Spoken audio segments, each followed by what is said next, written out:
What's up, guys? This is the Honest Outlaw here, and today we're going to be doing a review on the Christensen Arms 1911 9mm A5. But before I do that, I just want to mention my Patreon supporters and the monthly giveaway where we're going to be giving away a PRS stock from Magpul.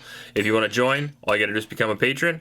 And to mention Ammo.com, a new supporter of the channel, I leave a link in the description below for $20 off an order of $200. So hop down there if you want some ammo, and you'll get $20 off and help out the channel at the same time. Now let's get back to the gun. The firearm is a 1911 chambered in 9mm with a 5-inch barrel. That's where the A5 comes in. It's from Christensen Arms A series, and it's a 5-inch model. It comes with a stainless steel match grade barrel and a 70-75 billet aluminum frame. It also has a billet slide on it, making it look pretty cool, and it's also pretty light, right around 2 pounds, which is pretty decent for 1911. The capacity is 9 rounds for the regular mags and 10 rounds for my Wilson Combat mags, making the capacity between 10 and 11, whatever you choose. It came with these cool G10 grips, as you see here. It came with some pretty awesome checkering, which we'll talk about in a minute, and these cool slide cuts. It came with a flat top, a slide there that looks really cool. It's got the American flag on it, and it came with some pretty interesting sights that we'll get into as well. Now, what would I use this gun for? Well, I would use it for home defense, no problem there. It already comes with night sights, which makes it pretty easy to grab on a nightstand, and it doesn't have a light rail, which I really would recommend for a sole purpose home defense gun. However, there are plenty of techniques like the FBI technique or the finger ring technique that you can use a regular light on. A little bit more cumbersome, but definitely doable. You can even hold it old school like Barney 5 and use it that way as well. You could also use it for plinking. 9mm 1911 is great on the range, very low recoil, very fast with a great trigger and great sights. Makes you look a lot cooler and a lot better than you actually are.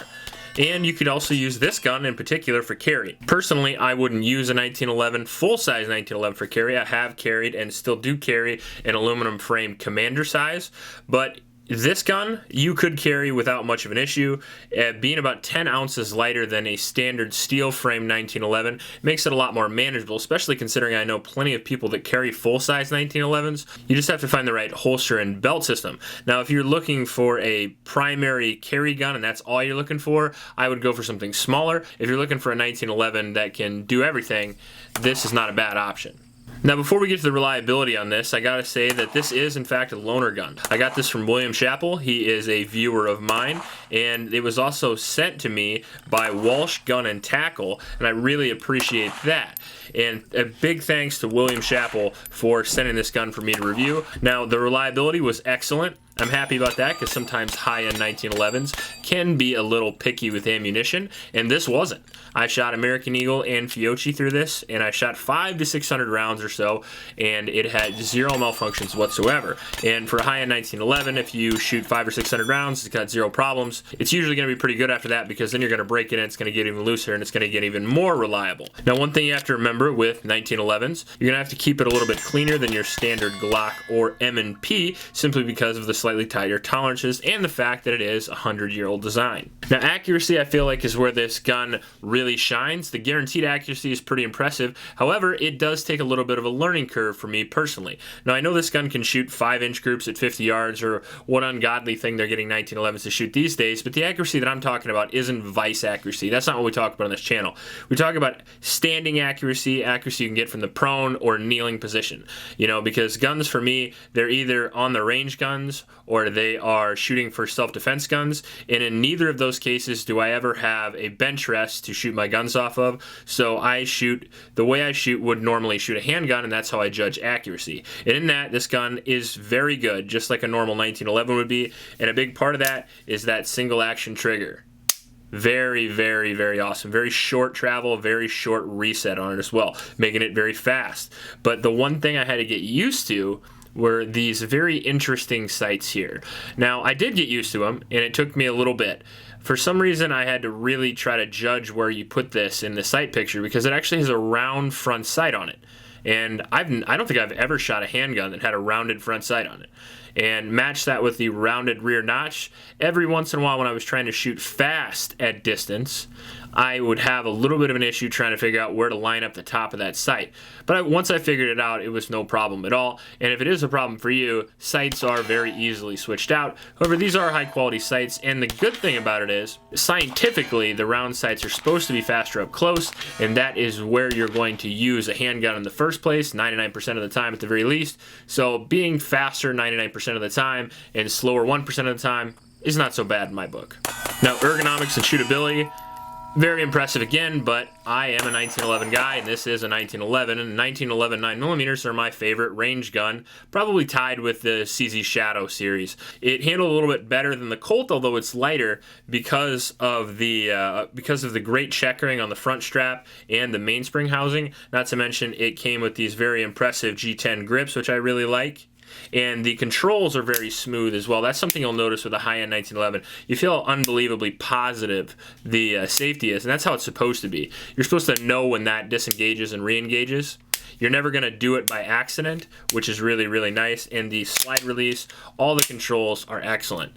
And the slide cuts are impressive. It's got a real mirror finish to it. Compared to the Colt, this thing looks like a Ferrari.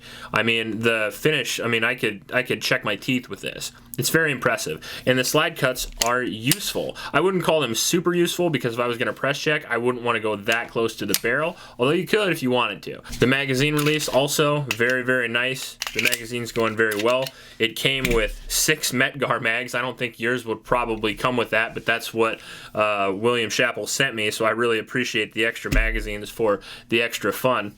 Now, the MSRP on this gun is expensive. As you would expect from a company like Christensen Arms and from a high-end 1911, the price is going to be steep. Now, the MSRP is around $1,900, somewhere around $2,000. I found them for as low as $1,700. That's a lot of money, and I completely understand that, but high-end 1911s like Les Baer, Dan Wesson, they all run in that range, if not more. Wilson Combats can be $3,000 to $4,000. So if you're going to play the game, you got to pay to play it.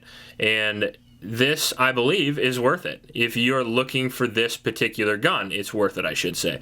If you're looking for a gun that you never have to clean and you're only going to leave it in the safe every once in a while and shoot it every once in a while and carry it all the time, this is probably not for you. This is more of a go to the range, be proud of your gun while you're plinking, attract attention, have people look at it and really, really be amazed at what you're shooting and the size of groups that you're shooting as well, because this is going to be more accurate than your average polymer gun. It's also going to be easier to shoot. That trigger is going to make you look cool when you're shooting on the range because it's going to make you shoot a lot faster and a lot more accurate than you normally would. That's why the 1911 is still in vogue 100 years later. When you're paying that $1,700, you're not just paying for reliability and accuracy, you're paying for craftsmanship, looks, and cool factor from the 1911.